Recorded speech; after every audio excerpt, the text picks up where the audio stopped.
Shalom. Oh, the places you'll go.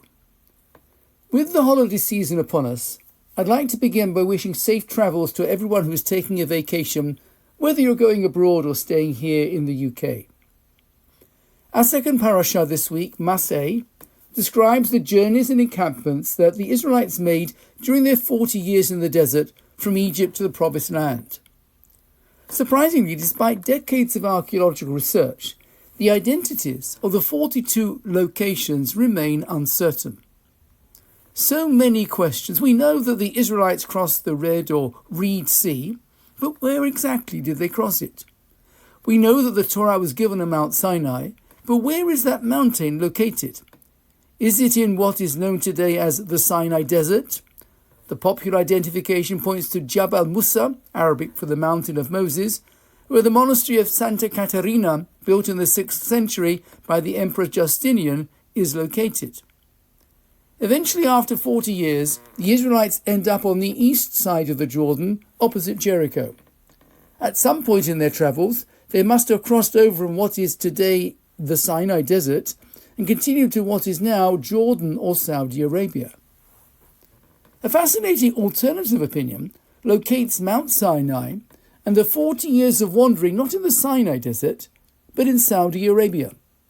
This view is put forward by some modern scholars and is argued by Rabbi Alexander Hu in his book Searching for Sinai and the Desert Encampments.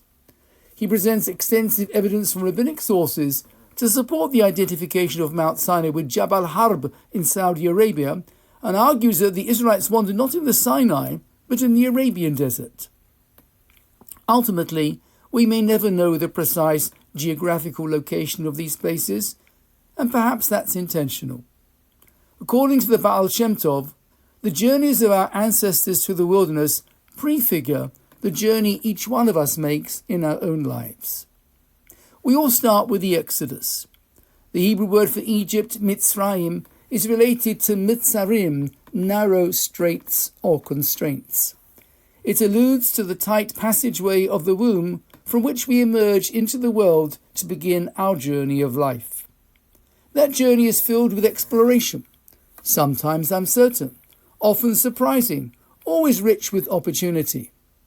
Just as the Israelites moved through the wilderness, each one of us navigates the uncharted terrain of our own experience, growing, stumbling, discovering, and ultimately progressing.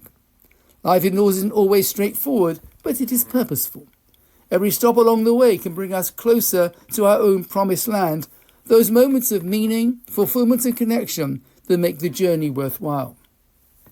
Of course, together with all our achievements, there will be times when we encounter setbacks. The challenge is, how will we respond so that we can grow?